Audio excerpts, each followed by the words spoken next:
There's a complete difference between having one and expressing it. Everyone needs.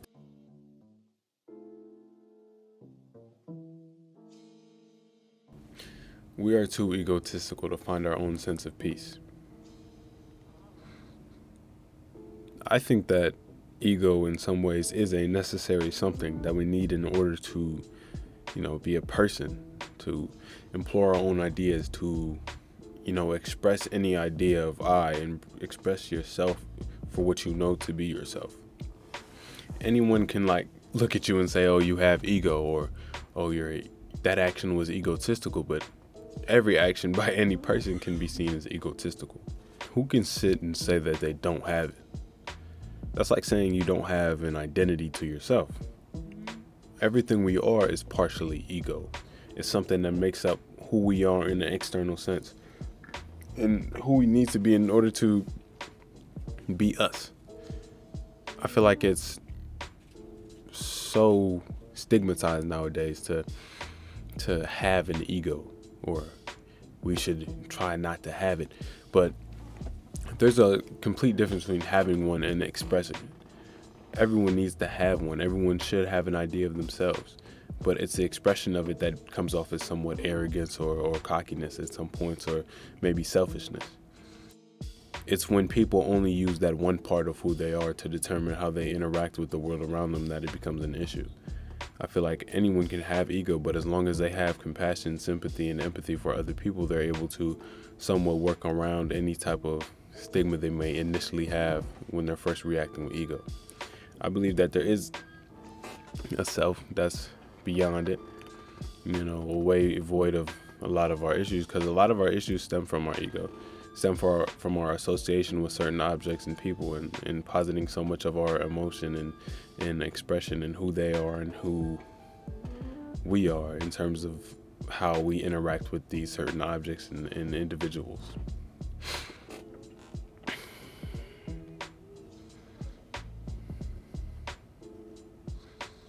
It's the realization and notion of I, the idea of me.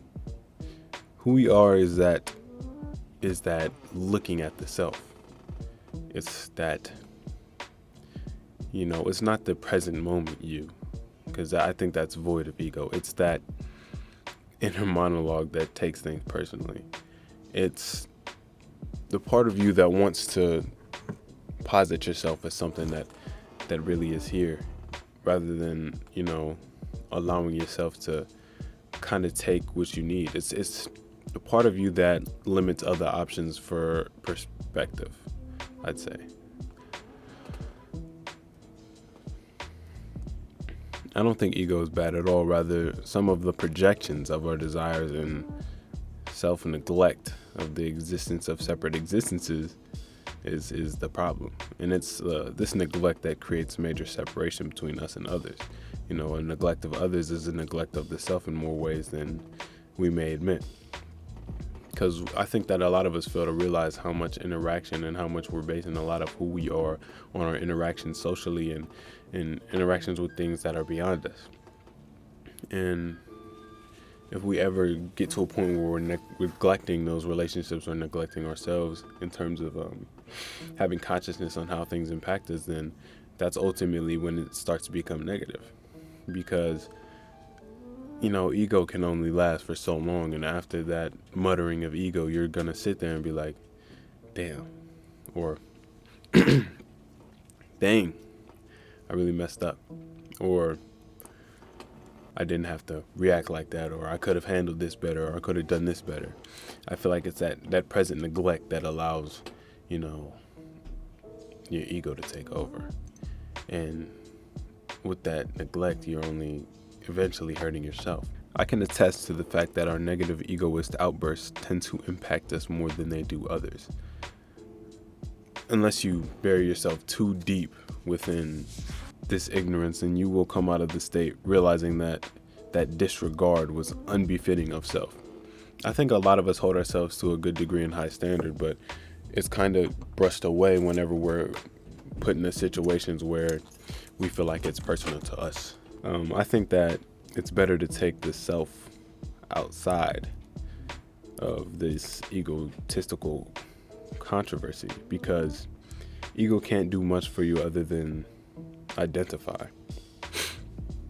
It is definitely a tool that I think is a valuable thing to use. You should definitely realize where you're coming from and realize what parts of you feel a certain way due to certain things, but you're not realizing the lessons. You're more so trying to react to the stimulus more than, generate an actual response. And of course, sometimes you need to respond. Sometimes you need to react too. And I mean, depending on the circumstance, of course, it's viable.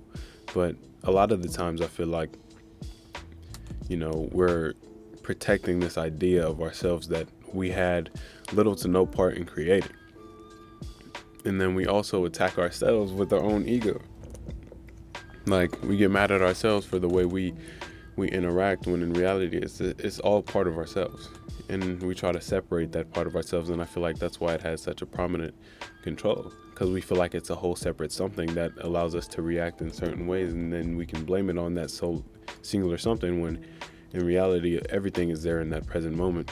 I think it's just a choice on which one you want to use in order to navigate these certain situations. Like, if someone yells at you or something, you decide whether or not to react with anger and the same as them, or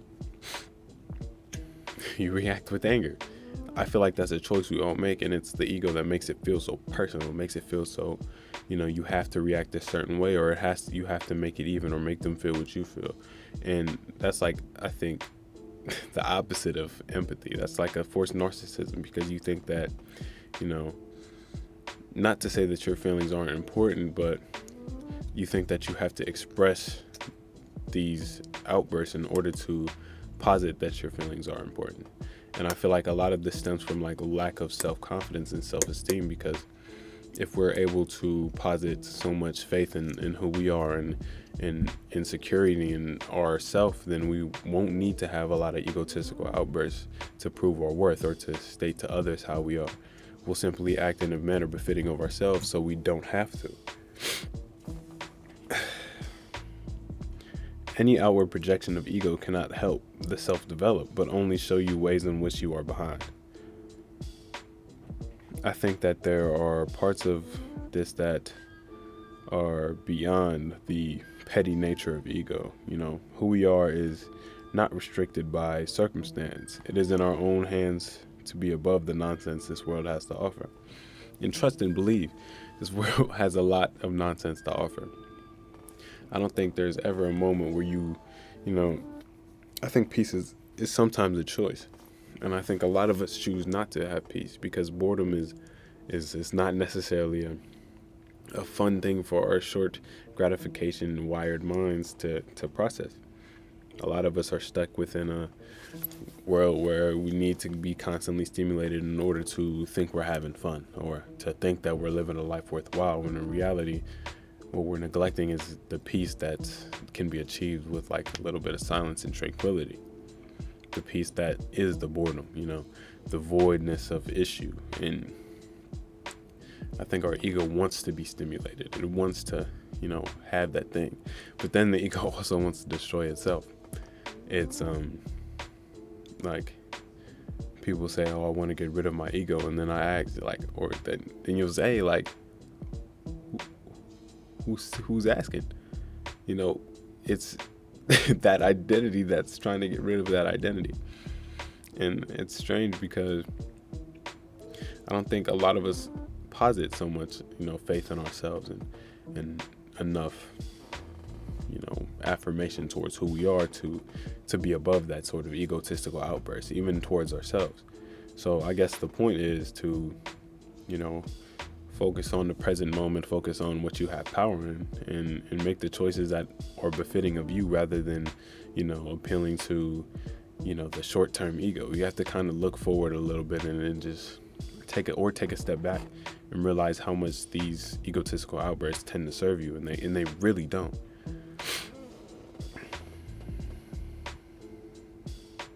The world has so much to distract you from, and what is really in front of you is important. And that thing in front of you typically is yourself. These events that bring out ego cause us to forget the higher parts of ourselves. Some might say that these parts are things we fear, things we neglect because we are afraid of what we can do when we aren't distracted. We are infinite. I think we just feel comfortable believing that we are not.